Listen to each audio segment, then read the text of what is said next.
지난주 저희 교단의 최대 행사인 전국에 있는 교회 목사 장로 기도회가 총회장이신 소강섭 목사님의 새 에덴 교회에서 있었습니다. 기도회 순서 가운데 불의 연대기라고 하는 제목의 오페라 공연이 있었습니다. 지금까지 우리 교단의 역사적인 순간과 또 사건들을 이렇게 총회장이신 수광석 목사님께서 모든 작사를 하시고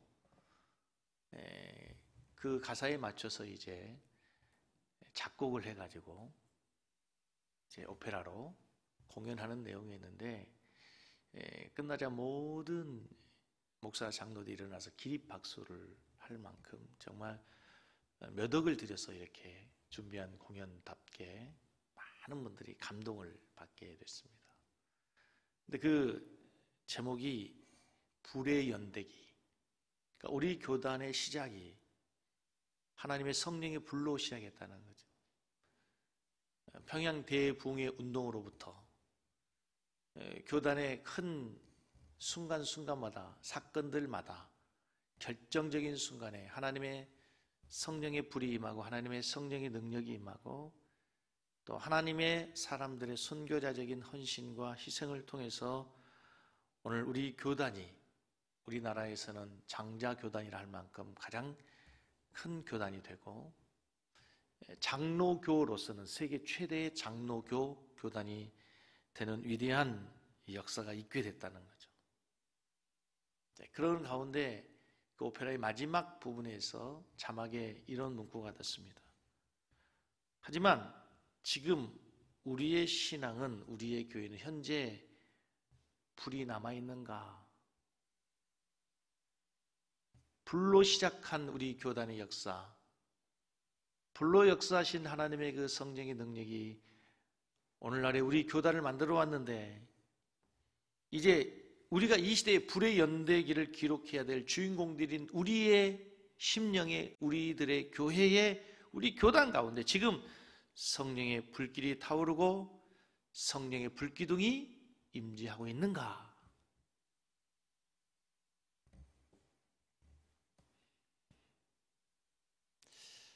그 문구를 보면서 많은 목사님들이 주여 탄식하기도 하고 눈물을 흘리기도 하고 코로나 팬데믹으로 인해서 지금 우리 교회가 아무것도 할 수가 없습니다. 성도들의 기도와 찬양이 막힌 지 1년 반이 지나갑니다.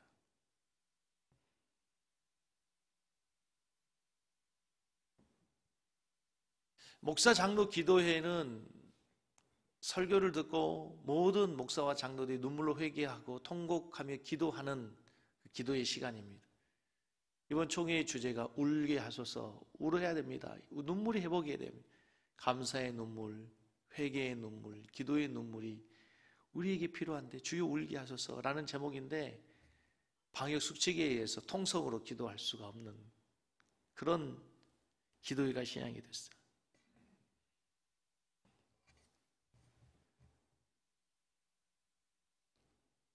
그 공연이 끝나고 난 다음 그리고 집으로 돌아오는 길에 설교를 준비하면서 이러한 시대에 우리의 신앙은 어떻게 해야 되는가? 특별히 성도들의 신앙을 바르게 이끌고 성도들의 가슴에 성령의 불길이 타오르도록 성령의 가슴을 뜨겁게 만들어야 되는 목사로서 과연 나는 어떤 목회, 어떻게 해야 되는가? 무엇을 해야 될까? 여러분, 세상의 모든 것은 다 불로 움직여진 거 아시죠? 하늘을 나는 비행기 불로 움직입니다. 바다 위에 떠 있는 배도 불로 움직이는 거예요. 우리가 타고 다니는 자동차도 사실은 뭡니까? 엔진에서 휘발유를, 경유를 연소해서 거기서 나온 에너지로 불로 움직이는 겁니다. 교회는 무엇으로 움직여집니까? 교회는 사도행전 1장에 오순절 마가의 다락방에 임한 그 성령의 불이 임함으로 교회가 탄생되고 그 성령의 역사로 말미암아 교회가 이루어지게 됩니다. 성도는 무엇으로 움직여집니까? 성도들도 하나님의 성령의 불이 임해야 됩니다. 우리의 신앙의 출발은 로마서 8장에 있는 것처럼 하나님께서 우리에게 양자의 영이신 성령을 우리에게 주심으로 말미암아 이제 우리가 하나님을 뭐라 불러요? 아바, 아버지라 부르게 되면서 하나님의 자녀 되면서 우리의 신앙이 출발하는 거예요. 다른 말로 하면 성령의 불이 임하고 성령의 불에 의해서 우리의 신앙이 출발하고 성령의 불에 의해서 우리가 움직여지는 거예요. 교회도 그렇습니다. 성도들도 그렇습니다. 세상의 모든 기계들도 불로 움직여진 것처럼 저는 우리 섬기는 교회 성도들의 가슴에 새로운 하나님의 성령의 은혜가 회복되기를 간절히 원합니다. 오늘 예배가 매 주마다 드려지는 형식적인 또 하나의 예배가 아니라 여러분의 가슴을 뛰게 하고 여러분의 신앙에 새로운 도전을 주고 여러분의 신앙에 골마있고 썩어있는 부분을 과감하게 수술하는 능력의 은혜의 예배가 되기를 간절히 소원합니다.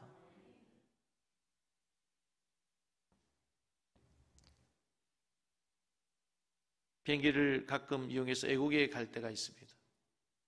우리나라 비행기가 정말 세계 최고 수준의 서비스, 세계 최고의 시설을 자랑하는 정말 좋은 항공기입니다. 그래서 외국의 그 어떤 항공기보다도 우리 국적기가 더 비싸죠. 항공요금이. 그만큼 서비스가 좋고 참 잘 되어 있습니다. 제가 아주 작은 소형 비행기를 타고 여행한 적이 있는데 인도 국내선인데 인도의 캘커타에서 이슬람풀이라고 하는 지역으로 가기 위해서 아주 작은 소형 비행기를 탔습니다. 한 100여 명 정도 승객이 탈 수 있는 그런 소형 비행기니까 스튜디오스도 없고 기장과 부기장 두 사람이 그냥 이렇게 비행기를 운행하는 그런 비행기입니다. 그래서 조종실과 승객들 사이에 칸막이가 없어요. 마치 그 시내버스를 운전하는 운전기사를 승객들이 볼 수 있는 것처럼 다 보이는 거죠. 근데 그날따라 이 소형 비행기가 이 착륙을 하고 하는데 비바람이 불고 얼마나 바람이 불든지 요동치는지 이 바람에 이게 나뭇잎이 흔들리는 것처럼 나무까지 흔들리는 것처럼 이게 이륙을 하고 하는데 비행기 흔들리는 거예요. 얼마나 두려운지. 이제 비행기가 한참을 이제 상공을 나를 때는 이제 안정적으로 가다가 이제 비행기가 땅에 착륙하기 전에 방송이 나오지 않습니까? 안전벨트 매십시오. 승무원 돌아다니지 마세요. 창문을 닫으세요. 하잖아요. 그때의 기장을 제가 보니까 긴장하고 집중하는 모습이더라고요. 쓰고 있던 선글라스도 벗고 부기장이 옆에서 이렇게 앉아있고 승객들은 가만히 움직이지 못하도록 하고 여러분 아무리 훌륭하게 이륙을 하여서 원하는 목적지에 다 갔다 할지라도 마지막 착륙이 잘못되면 착륙의 순간 조금이라도 실수하면 비행기는 추락하게 됩니다. 비행기가 여러분 이륙하면서 사고 많이 나겠습니까? 날아다니면서 사고 많이 나겠습니까? 착륙하면서 사고가 많겠습니까? 마지막 착륙의 순간 가장 사고가 많다는 거예요. 성공적인 착륙이 이루어져야만 비로소 그 비행기는 비행에 성공하게 되는 거예요. 우리 인생에도 마찬가지입니다. 스포츠 경기도 마찬가지입니다. 프로야구 아무리 8회까지 이기고 승리하고 있다 할지라도 9회 마지막에 무너지면 무너지는 거예요. 축구 아무리 잘하다가도 후반전 45분에 골 하나 먹으면 끝나는 겁니다. 모든 게 마무리가 중요한 거예요. 우리의 삶을 마지막까지 잘 마무리하는 사람이 성공적인 삶을 살았다 얘기할 수 있고 성공적인 인생을 살았다 얘기할 수 있다고 하는 거예요. 마지막이 중요하다. 오늘 기드온이 위대한 역사적인 전쟁의 승리를 거두었습니다. 지난주에 300명의 소수의 용사들을 데리고 13만 5천 명이나 되는 엄청난 미디안 연합군을 박살냈습니다. 엄청난 대승을 거둔 것입니다. 그리고 이제 금이 한양 돌아오는데 전쟁이 끝나자마자 돌아오는 기드온에게 그리고 그의 군사들에게 또 다른 전쟁이 시작이 됩니다. 예상하지 못했던, 생각지 못한 전쟁이 기다리고 있습니다. 그 전쟁이 뭡니까? 8장 1절 말씀해 보겠습니다. 8장 1절 같이 읽겠습니다. 에브라임 사람들이 기드온에게 이르되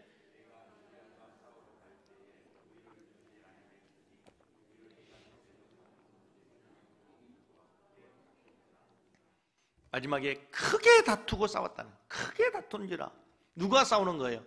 에브라임 사람들이 기드온에게 와서 시비를 걸고 다툼이 시작되는 거예요. 에브라임 지파는 이스라엘 지파 가운데 인구가 두 번째로 많은 대표적인 강한 지파입니다. 그래서 여러분 그 북이스라엘 부를 때 에브라임이라고 하죠. 남쪽을 유다라고 하죠. 남쪽의 지파의 대표가 유다 지파이고 북이스라엘을 에브라임이라고 부르는 이유는 에브라임 지파가 중심이 될 만큼 에브라임 지파는 이스라엘 민족들 가운데서 대단한 영향력 있는 지파였어요.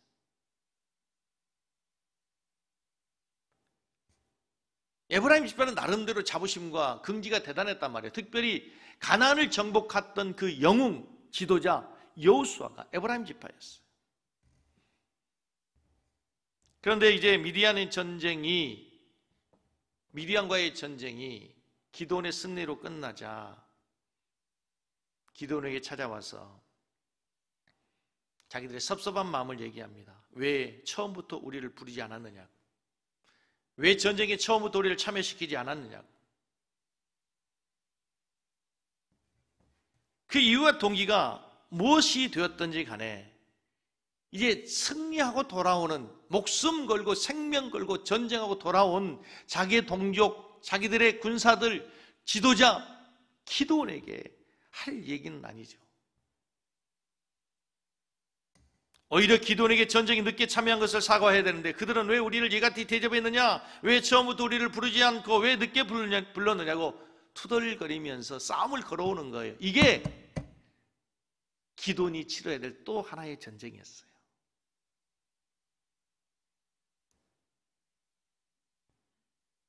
우리의 전쟁 가운데서 가장 무서운, 어렵고 힘든 적이 외부의 적이 아니라 내부의 갈등, 내부의 적을 조심해라. 지금 기드온의 군사들은 전쟁의 승리를 맛보기도 전에 스스로 자신들의 내부의 적들과 마지막 또 다른 전쟁을 해야 됐다고 하는 거예요.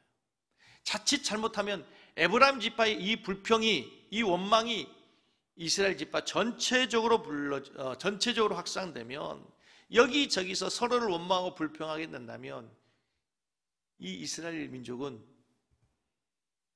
다시 자중진환에 빠지고 스스로 무너질 수밖에 없다는 거죠.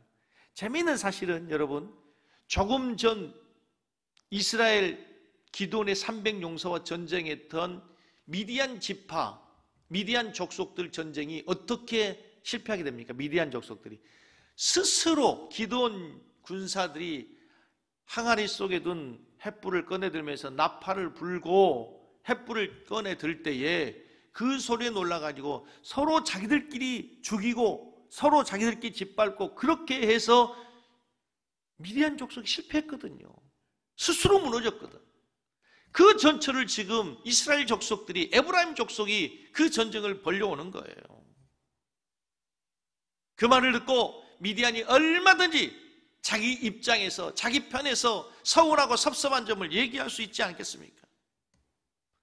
내가 지금까지 얼마나 힘쓰고 애쓰고 노력해서 전쟁에 승리한 줄 아십니까?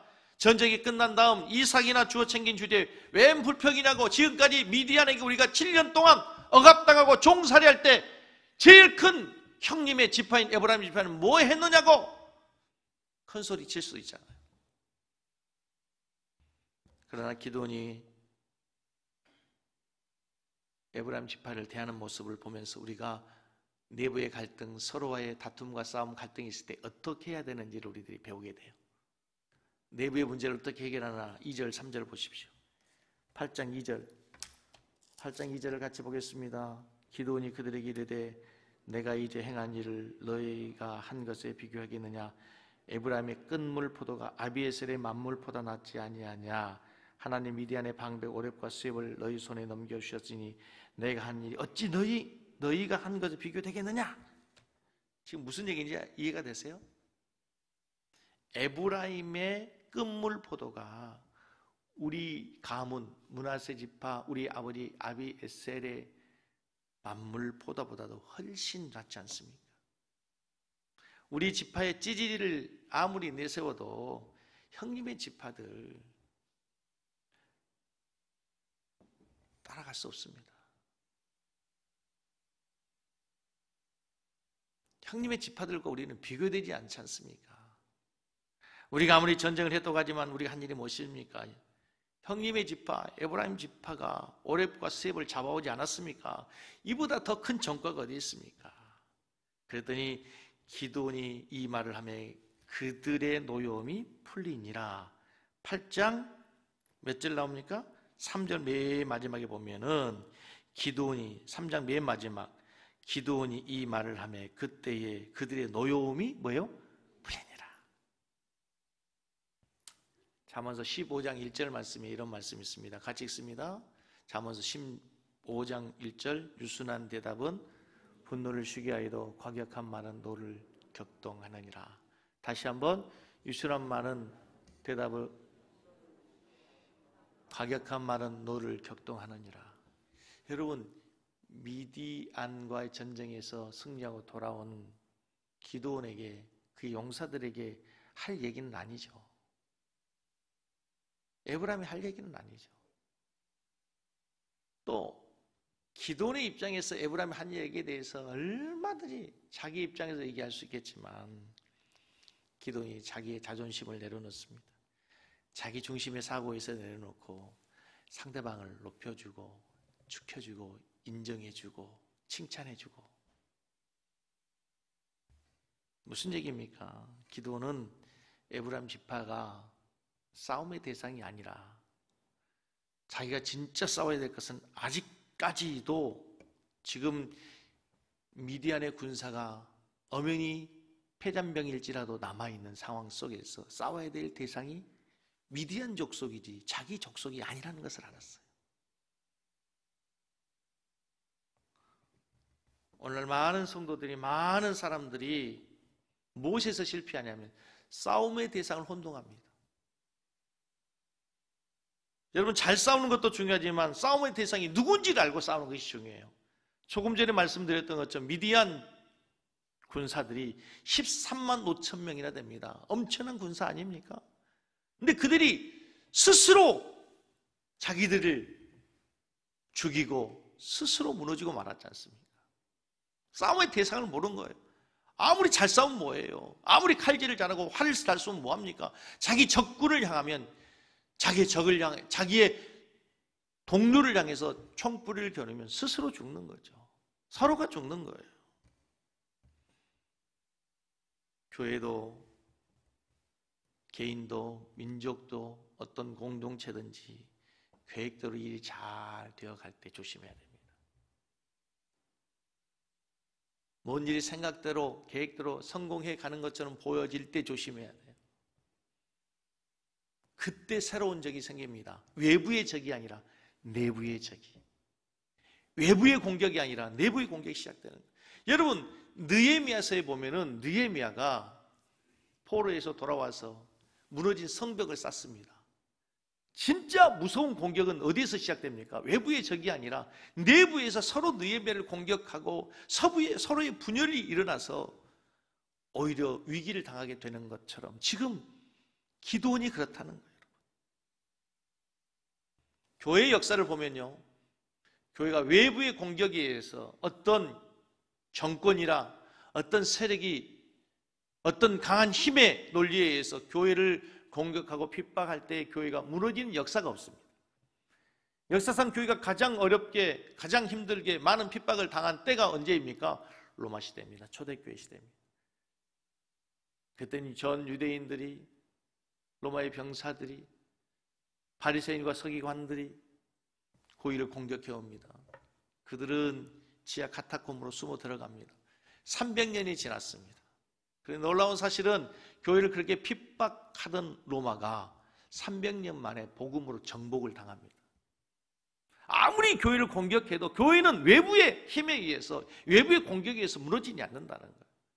종교개혁자들이 종교개혁을 일으키고 난 다음에 로마 가톨릭의 엄청난 핍박과 박해를 받습니다. 교회가 곧 무너질 것 같았습니다. 그러나 교회가 무너지지 않습니다. 중국이 공산화되었습니다.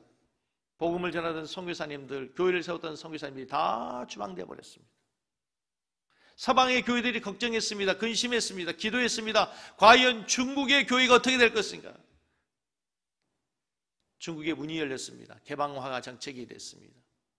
50년, 60년이 지난 다음에 중국 본토에 들어가 보니 교회의 십자가는 보이지 않습니다. 그런데 지하의 교회, 가정교회들이 진정한 제자들로, 참된 그리스도인들로, 철저하게 복음으로 무장된 자들이 공산주의 사회 가운데서도 교회를 지키고 복음과 신앙을 지키고 있었더라는 거예요. 무슨 말씀을 하고 있는 겁니까? 교회는 외부의 공격에 의해서 무너진 것이 아니라 내부의 분열로 인해서, 내부의 공격에 의해서 무너진 경우가 많다는 거예요. 한국교회는 위대한 붕의 열매를 거뒀습니다. 민족의 복음화를 이루고 세계 선교를 하고 하나님께서 이 나라 복음화를 위해서 사용한 위대한 교회들이, 훌륭한 교회들이 얼마나 많은지 모릅니다. 그리고 한국교회는 독립운동과 함께 애국운동을 하면서 세상의 존경과 박수를 받았습니다. 환영을 받았습니다. 가는 곳마다 예배당에 어린아이들이 차고 넘치고 넘쳤습니다. 그런데 어느 날 교회가 세상의 뉴스거리가 되고 세상 사람들 가운데 조롱거리가 되고 가십거리가 되고 말았습니다. 방송에 교회가 서로 다투고 분쟁하는 것, 법적으로 소송하는 내용들이 나오면서 사람들이 교회를 구경하기 시작했습니다.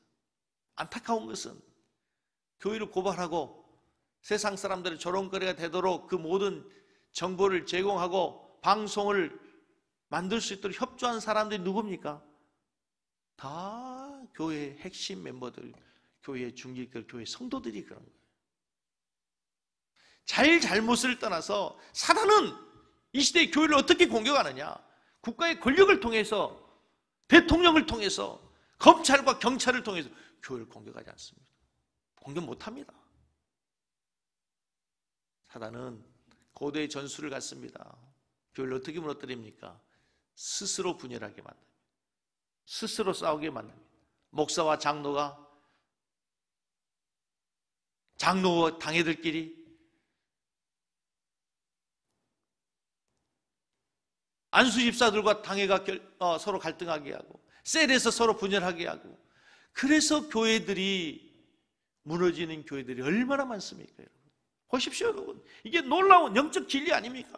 지금 한참 승리하고 300명으로 13만 5천 명을 무찌르고 돌아오는 이 미디안의 군사들의 사기가 기도원의 군사들의 사기가 얼마나 충천했겠습니까? 그 순간 얼마나 하나님의 이름이 높아져야 됩니까? 그런데 그 순간에 가장 큰 에브라임 지파가 기드온에게 와서 큰 싸움을 벌이는 거예요. 이게 영적 진리를 보여주는 거라고요. 우리 교회가 너무나 평안한 거 감사하고, 지금까지 함께 세워온 우리 중직들이 얼마나 감사한지 모릅니다. 장로님, 안수집사님, 셀리더들, 권사님들, 많은 성도들 얼마나 감사한지 모릅니다. 우리가 이때 조심해야 될 것, 이 아름다운 교회, 이 아름다운 성전을 짓고 나서 조심해야 될 게 있어요. 그게 뭡니까? 내부의 분열인 거예요. 내부의 분열. 우리 교회가 하나가 되면, 우리 교회가 하나가 될 수만 있다면, 이제 우리 교회는 더 큰 일을 감당하고 더 크게 쓰임받는 위대한 교회가 될 줄로 믿습니다. 할렐루야. 싸움의 적을 알아야 돼요. 교회는 하나가 되어야 됩니다. 믿음의 주도 하나요, 믿음도 하나요, 세례도 하나요, 우리의 신앙의 고백도 하나요. 사도 바울이 고린도 교회에 얘기했던 것처럼 같은 말을 하고 같은 마음, 같은 뜻으로, 같은 비전으로, 같은 열매를 맺는 하나의 교회가, 우리 교회가 되어야 될 줄로 믿습니다. 아멘? 한번 따라서 하겠습니다. 같은 말, 같은 마음, 같은 뜻, 같은 비전, 같은 열매. 아멘? 교회는 하나 되는 것보다 중요한 게 없어요. 마지막 싸움은 뭐냐? 미디안과의 싸움이 아니라 내부의 적이에요. 스스로의 적이란 말이죠. 중국에 만리장성을 가본 적이 있어요. 처음 만리장성 가보고 와, 정말 대단하다는 생각이 들었어요. 그림을 한번 보면요, 만리장성이 이렇게 생겼습니다. 얼마나 대단합니까? 제 얼굴만 보여지네요.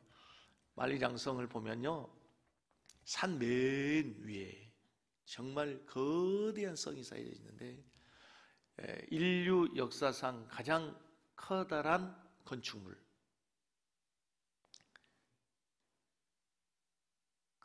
길이가 얼마 정도 되냐면 약 6,000km니까 여기서 광주까지, 전라도 광주까지 한 300km니까 20배 정도 되잖아요. 네. 얼마나 대단한 거리입니까? 6,000km면 광주까지 가는 것을 20번 갈 수 있는 거리니까 끝까지 어디든지 잘 못 찾았겠어요. 근데 이 성을 저는 생각할 때 이렇게 우리나라 성들은 이렇게 돌로 벽만 세워져 있지 않습니까? 근데 거기에요, 마차가 2대가 지나갈 수 있도록 2차선 도로가 있는 거예요. 그 높은 산에. 그 만리장성 성을 쌓기 위해서 얼마나 많은 사람들이 동원됐겠습니까? 저기 보면은 굉장히 넓은 길로 됐지 않습니까? 2차선 도로로. 얼마나 많은 사람이 동원되고 얼마나 많은 사람이 죽었겠습니까? 근데 저 성을 쌓는 이유가 진시황부터 시작해가지고 수백 년, 수천 년 동안 싸우는 이유가 뭡니까? 외부의 적의 침을 막겠다는 거죠. 그런데 가이드가 설명할 때 지금도 생생한 게 전쟁의 위기 때마다 저 성문은 열리고 말았다는 거예요. 외부의 적을 막기 위해서 그 많은 노력, 그 많은 사람이 투쟁해서 생명을 잃어가면서 저 성을 쌓았는데 전쟁의 위기의 순간마다 늘 성문은 열리고 말았다는 거예요. 외부의 적이 아니라 내부의 적에 의해서, 외부의 공격이 아니라 내부의 배신자들에 의해서 저 성문은 언제든지 쉽게 무너졌다는 거예요. 바울 사도가 선교할 때 가장 힘들고 어려운 적이 누굽니까? 동족 유대인들입니다. 바울 사도를 가장 힘들게 하고 어렵게 했던 사람들이 누구입니까?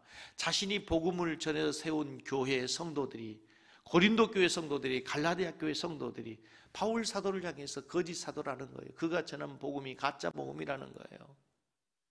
세상의 사람들이 아니라 자기가 복음을 전해서 세운 교회의 성도들이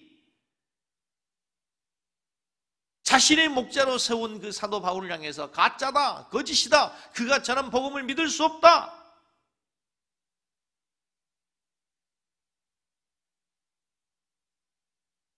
여러분, 우리가 싸워야 될 전쟁의 대상을 분명히 알고 바르게 알아야 됩니다. 기도는 싸움의 대상을 바르게 알았어요. 지금 에브라임 지파가 자기를 공격해 오지만 아직 미디안의 세바와 살문나는 열심히 도망치고 있어요. 아직 잔당들이, 미디안의 장단들이 여명이 남아있어 그들을 추격해서 그들을 잡아야 되는 거예요. 그들을 무찔러야 되는 거예요. 그래서 3장 이후에 4절 이후에 보면 기드온과 그의 군사들이 다시 가서 나머지 잔당들을 다 소멸하고 소탕하게 돼요. 다시 말하면 그는 피해야 될 싸움은 피하고 싸워야 될 싸움을 택한 것이에요. 싸움의 대상을 분명히 알았다는 것이에요. 우리가 여기서 알 수 있는 것은 잘 싸우는 것도 중요하지만 싸움의 대상이 누구인가를 정확하게 구분하는 것이 더 중요하다는 겁니다. 우리는 어떻습니까, 여러분? 우리가 사랑해야 될 사람끼리 서로 전쟁하고 싸우고 다투고 있지는 않습니까?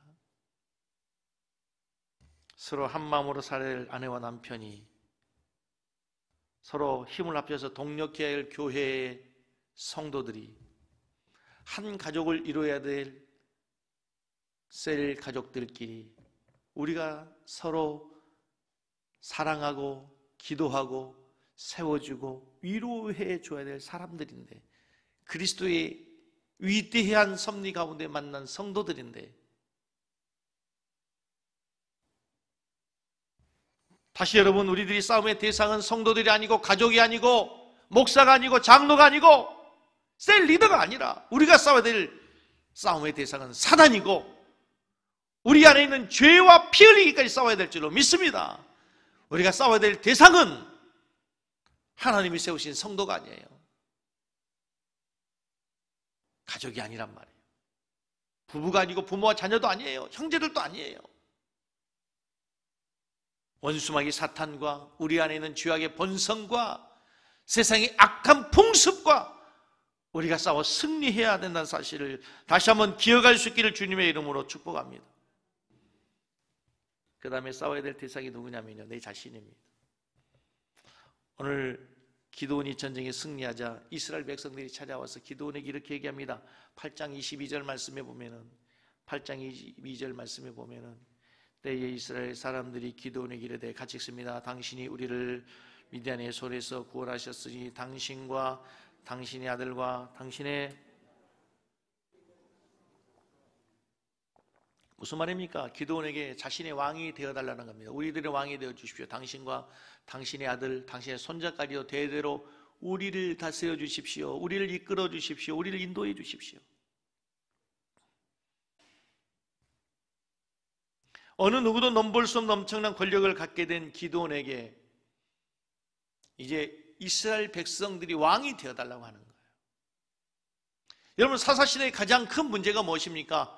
왕이 없으므로 스스로 왕이 되어가지고 모두가 다 자기의 소견대로 옳은 대로 살고 있는 시대 아닙니까? 그러나 오늘 기드온이 23절에 보면 8장 23절에 보면 이렇게 얘기합니다. 기드온이 그들에게 이르되 내가 너희를 다스리지 아니하겠고 나의 아들들도 너희를 다스리지 아니할 것이요. 같이 읽습니다. 여호와께서 너희를 다스리시리라. 무슨 얘기입니까? 나는, 나의 가족은, 나의 자녀들은 이스라엘의 왕이 아닙니다. 이스라엘 다스릴 수 있는 자들이 아닙니다. 우리나라를 다스리는 분은 여호와 하나님이 우리의 왕이십니다. 할렐루야.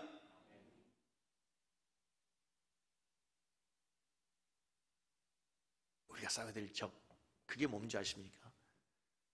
우리를 높이려고 하는 내 죄악의 본성이에요. 내 죄악의 본성. 나를 높이려고 하고 인정받으려고 하고 얼마나 무서운 척인지 모릅니다. 모든 사람들이 뭔가를 좀 이루고 나면, 승리하고 나면 사람들이 박수치고 많은 사람들이 그들을 응원하면 스스로 자기가 하나님의 자리에 서려고 하는 경우가 많아요.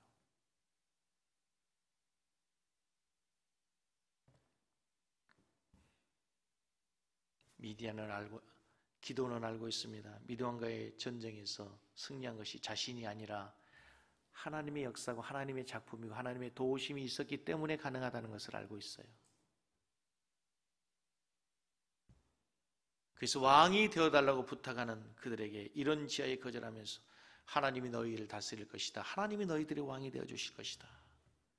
얼마든지 기드온이 당시에 높은 자리에 앉고 그들의 왕이 될 수 있었음에도 불구하고 그렇지 않고 하나님께만 영광을 돌린, 나는 여호와의 자리에 앉지 않을 것이다.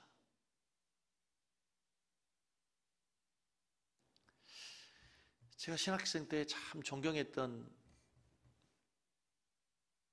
사모하고 흠모했던 인물 가운데 하나가 세례 요한이었습니다. 진짜 세례 요한처럼 살고 싶었어요.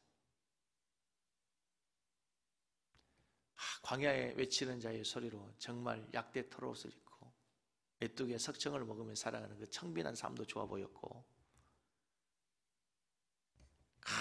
진리의 말씀을 외치다가 당시에 헤롯 임금에게 그것은 옳지 않다고 바른 말을 하고 진리의 말을 올곧게 하는 그 용기와 기백도 참 너무 보기 좋았어요.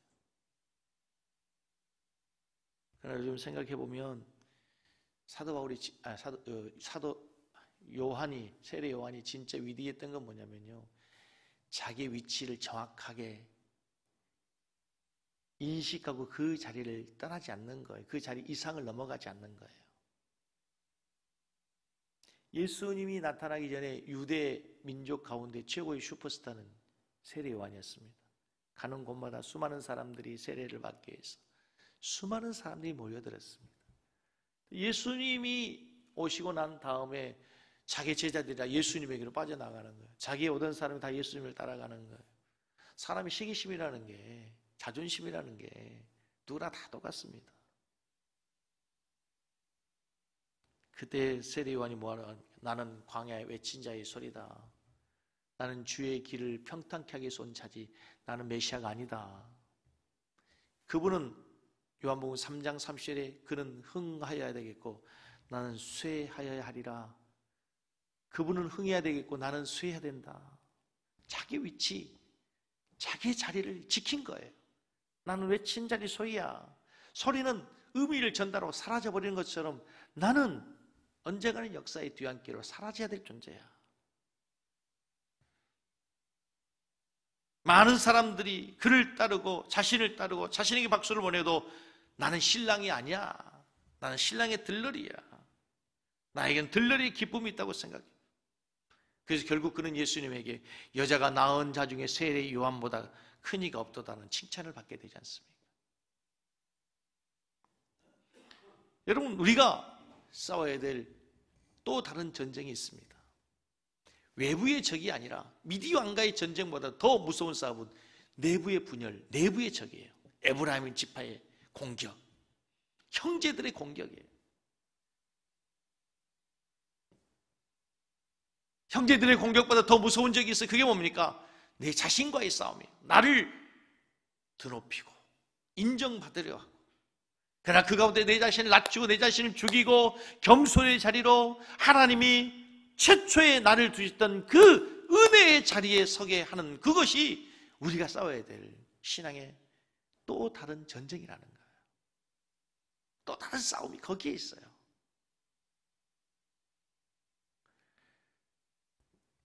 그런데 기도원의 삶은 훌륭한 출발과 달리 아쉬운 삶으로 끝납니다. 이륙을 잘한 비행기가 착륙을 잘못한 것처럼 기도원의 시작은 정말 위대했어요. 정말 영광스러워서. 그러나 마무리를 잘 못하는데 8장 24절을 보십시다. 24절을 보면 이상한 일이 벌어집니다.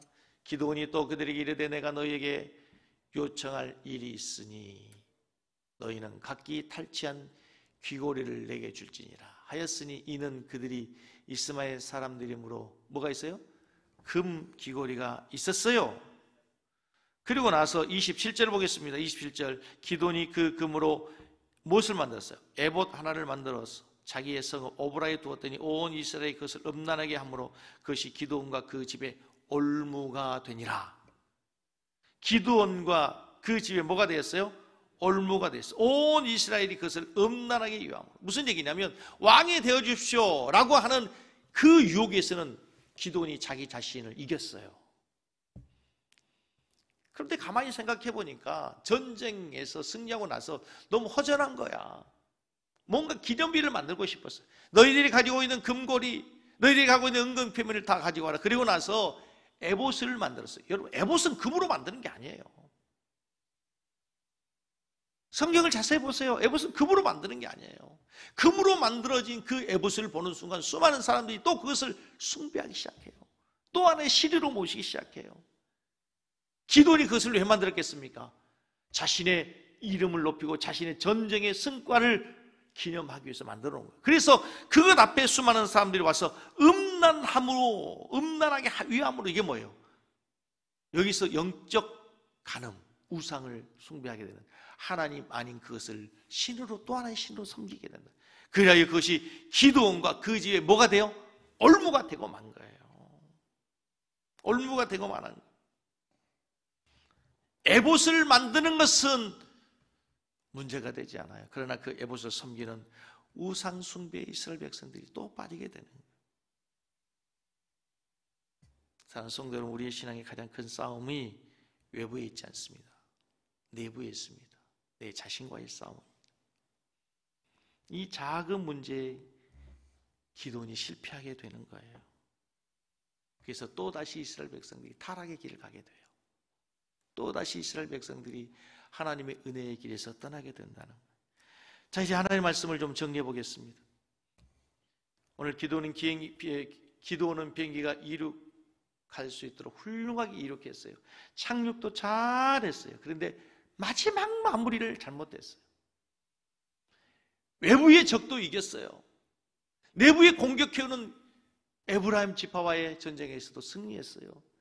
자신을 왕으로 섬기는 그것도 승리했지만 마지막 자기를 위한 기념비 하나를 만들므로 인해서 이스라엘 백성들이 또 우상을 숭배하고 또 음란하게 하고, 그것이 기드온과 그의 가정의 올무가 되어 결국 실패한 인생으로 끝나게 많은 거예요.